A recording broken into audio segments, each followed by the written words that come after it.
Hello and welcome. स्वागत है आप सभी का समाचार पल्स चैनल पे। देख लेते हैं करंट अफेयर में क्या कुछ हमें पढ़ना है। जल्दी से देख लेते हैं। आज की तारीख है 8 अगस्त और देखो, तो सबसे पहला क्वेश्चन है हमारा वो जुडिशरी पावर से संबंधित है कि जो हमारी एनसीएम है यानी कि नेशनल कमीशन फॉर जो माइनॉरिटीज है, उनका पावर सिमिलर है। किसके सिमिलर है? जो हमारी एनसीएसटी है या एनसीडब्ल्यू है, एनसीडब्ल्यू या हमारी एनसीओबीसीज है या हमारा हाईकोर्ट है। तो देखो, जो एनसीएससी है या एनसीएसटी है उनके ही सिमिलर होती है एनसीएम की पावर।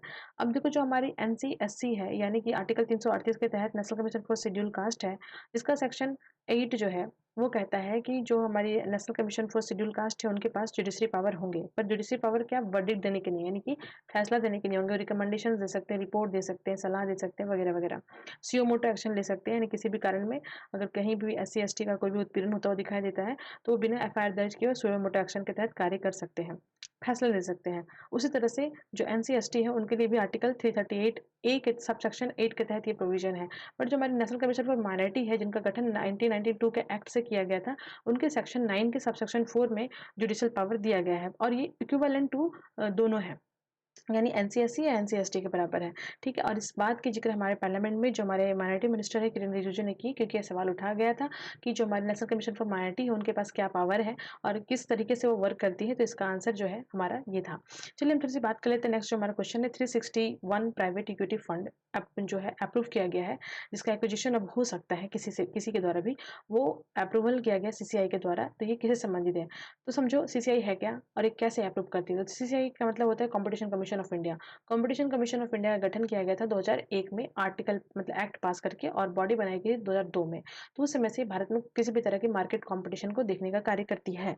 और जो हमारी बिल है, दैट इज ये बिल नहीं कह सकते इसे, ये हमारा जो है इक्विटी फंड है। तो इक्विटी फंड जो है प्राइवेट कंपनी के द्वारा जो रेज की जाती है मार्केट में, उसको लॉन्च किया जाता है मार्केट में। तो लॉन्च करने की परमिशन कौन देता है? सीसीआई देता है। अब ये लॉन्च की गई है, नाम है 361। ये किसकी है? तो ये vastu housing finance corporation limited की है। याद रखना है आपको। हीरो फिनकॉर्प नहीं, बिल्कुल भी नहीं। एचडीएफसी हाउसिंग नहीं, और एनएचबी तो बिल्कुल भी नहीं होगी, कि ये तो हमेशा आरबीआई के द्वारा ही होगी। तो नेशनल कमीशन फॉर हाउसिंग जो हमारा यहाँ पे एनएचबी यानी कि जो हमारी नेशनल हाउसिंग बैंक है, वो इसका पार्ट नहीं है, ध्यान रखना है। अब नॉर्थ ईस्टर्न रीजन के लिए एग्री कमोडिटी ई कनेक्ट है, तो ये क्या है इसे थोड़ा सा देख लेते हैं। देखो, जो हमारा नॉर्थ ईस्टर्न काउंसिल रीजन है वो मिनिस्ट्री ऑफ हमारी जो नॉर्थ ईस्टर्न रीजन के अंदर डेवलपमेंट के लिए आती है। Ministry of development of north eastern region उसके अंदर आती है।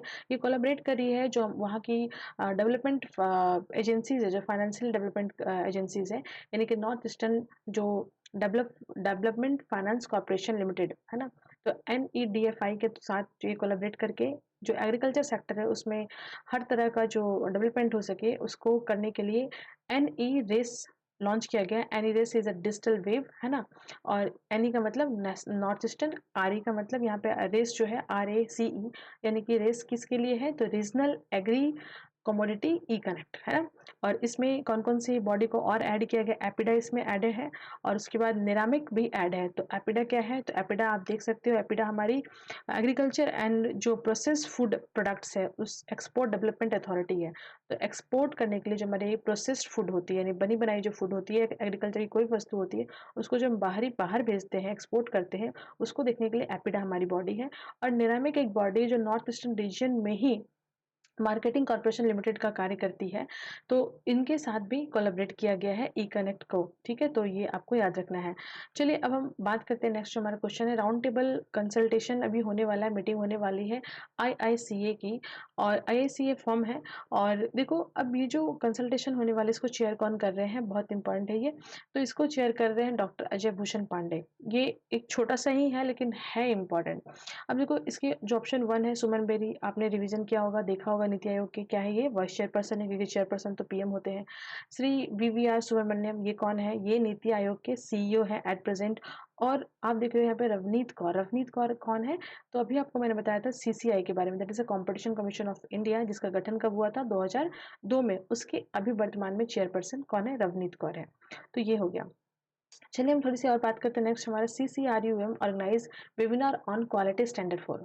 तो अब ये CCRUM क्या है, ये आपको पता होगा। नहीं पता है तो मैं नहीं बताऊँगी, अभी नहीं बताऊँगी, क्योंकि अगर मैं बता दी तो इसका आंसर आप नहीं कर पाओगे। देखो मन में सोच लिया होगा अगर आपने, तो इसका आंसर क्या होगा? देखो इसका आंसर ऑप्शन नंबर बी है, health care delivery system in यूनानी मेडिसिन। अब देखो ये CCRUM है क्या? फुल फॉर्म में ये आंसर छुपा होता है। CCRUM है सेंट्रल जो काउंसिल फॉर रिसर्च इन यूनानी मेडिसिन। तो जो हमारी आयुष मंत्रालय है, that is a Ayurveda, yoga, neuropathy, यूनानी, सिद्धा, स्वारिगा, हेम्योपैथी। ये फुल फॉर्म है किसका? आयुष मिनिस्ट्री का। 2014 में ये बनी थी मिनिस्ट्री, याद रखना है आपको। तो जो आयुष मंत्रालय है हमारी, उसका फुल फॉर्म हमें याद रखना है। तो आयुष मंत्रालय के अंदर जितने भी आते हैं, आयुर्वेदा आते हैं, यूनानी आते, सिद्धा आते, सबका अपना अपना एक काउंसिल बना हुआ है। तो ये काउंसिल है यूनानी का, जिसकी मीटिंग हुई है 7 से 8 तारीख में, जिसमें क्वालिटी स्टैंडर्ड जो हेल्थ केयर फैसिलिटी यूनानियों के द्वारा दी जाती है, उसे सुधारने की बात की गई है। और उसका डिजिटलाइजेशन भी किया जा रहा है कि डिजिटलाइज हो, ताकि मॉनिटरिंग सिस्टम आसान हो। तो ये मिनिस्ट्री ऑफ आयुष के साथ कोलैबोरेट करके ये जो कमीशन है, नेशनल कमीशन फॉर जो हमारे इंडियन सिस्टम ऑफ मेडिसिन है, उनके साथ ये वेबिनार किया गया था क्वालिटी स्टैंडर्ड सुधारने के लिए हेल्थ केयर डिलीवरी सिस्टम का, जो कि यूनानी मेडिसिन के क्षेत्र में है। पेरिस ओलंपिक में विनेश फोगाट का जो है ना वो आयुक्त ठहरा दिया गया। उनका वजन ज़्यादा हो गया था। कितना ज़्यादा हो गया था? कहीं 100 चल रहा है, कहीं कुछ चल रहा है। आंसर ऑफिशियली 50 ग्राम है, ध्यान में रखना।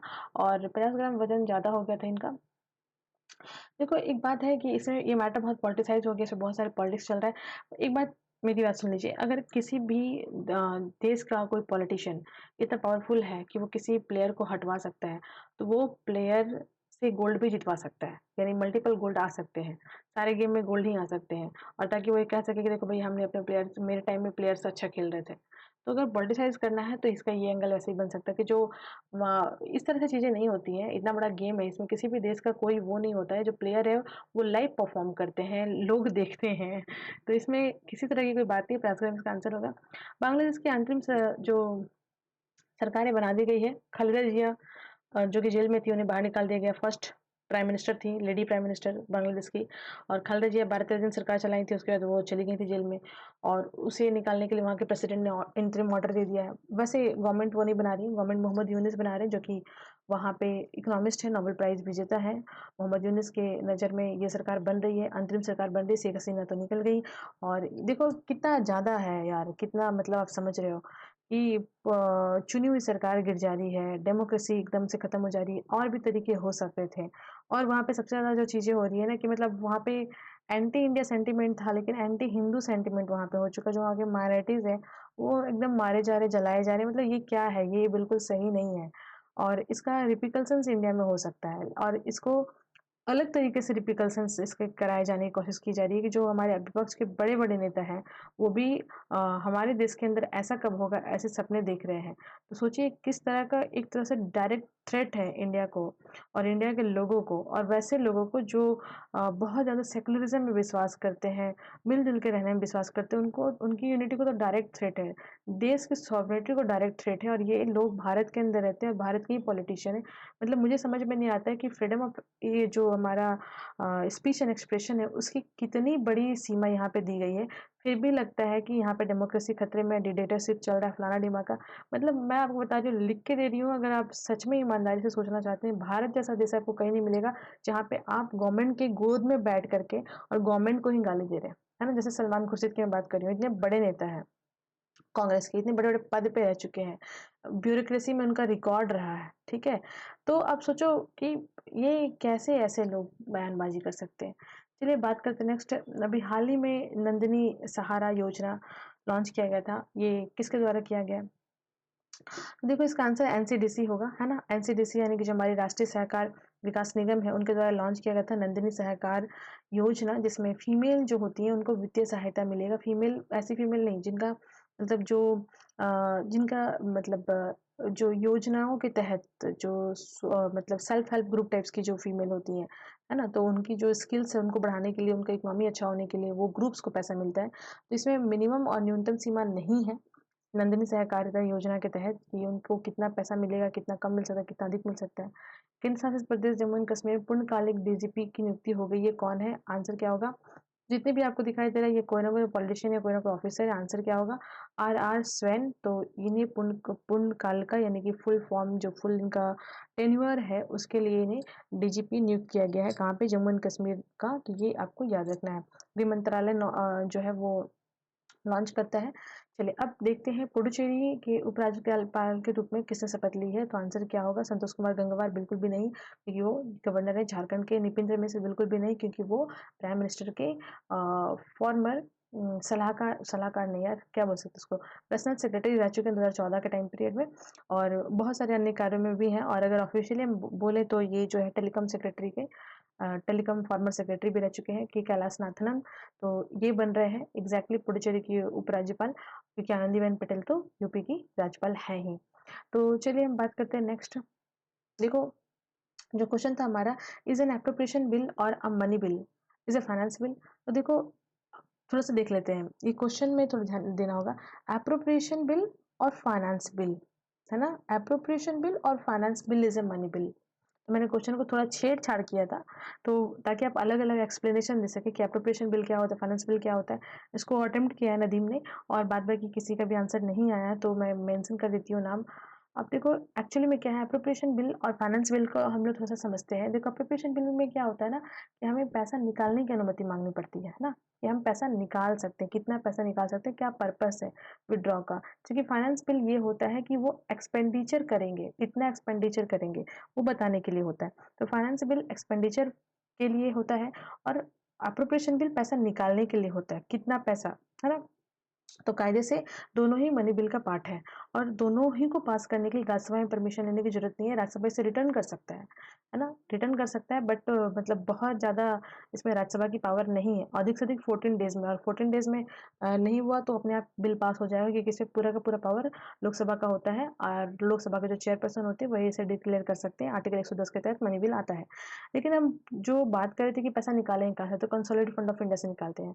तो कंसोलिडेटेड फंड ऑफ इंडिया जो है वो कौन से आर्टिकल में मेंशन की गई है, तो आर्टिकल 266 वन का वन है जो हमारा, वो कंसोलिडेटेड फंड ऑफ इंडिया की बात करता है। कंसोलिडेटेड फंड ऑफ इंडिया बनता कैसे है, तो ये बनता है किसी भी तरह का टैक्स जो हमें इनकम टैक्स मिल रहा है, सेंट्रल एक्साइज टैक्स मिल रहा है, कस्टम मिल रहा है, या कुछ भी मिल रहा है, या नॉन टैक्सेस रेवेन्यू जो भी हमें प्राप्त हो रहा है, वो सब पैसा जमा होता है, that is a consolidated fund of India. तो एक होता है कंटीजेंसी फंड और एक होता है कंसोलिडेटेड फंड। तो कंटीजेंसी फंड ना बहुत एकदम अचानक से एक्सेप्शनल आइटम में के लिए होता है, जैसे कुछ अचानक से पैसा निकालने की जरूरत पड़ेगी, अचानक से कुछ खर्च आ गया, अब पेंशन देना है, स्कीम चलानी, ये सब तो फिक्स्ड है, तो उसके लिए होता है। अच्छा, इसकी ऑडिटिंग होती है, कैग के द्वारा ऑडिटिंग की जाती है, आपको याद रखना है। चलिए अब हम थोड़ी सी बात करते हैं नेक्स्ट, बजट का स्टेज क्या होता है। बजट का स्टेज होता है कि बजट का प्रिपरेशन, बजट पे डिस्कशन, जनरल डिस्कशन, उसके बाद सिक्योरिटी जो हमारी स्क्रूटनी होती है इसकी डिपार्टमेंटल कमेटी के द्वारा, vote on demands for grant होता है, फिर एप्रोप्रिएशन बिल पास होता है, फिर फाइनेंस बिल पास होता है। आज का क्वेश्चन क्या है, पौंडीचेरी कहाँ पे लोकेटेड है, कौन से राज्य में पौंडीचेरी लोकेटेड है, ये आपको आंसर करना है कमेंट में। और गाइस क्या करना है आपको, do like share and comment. Thank you, thanks for watching.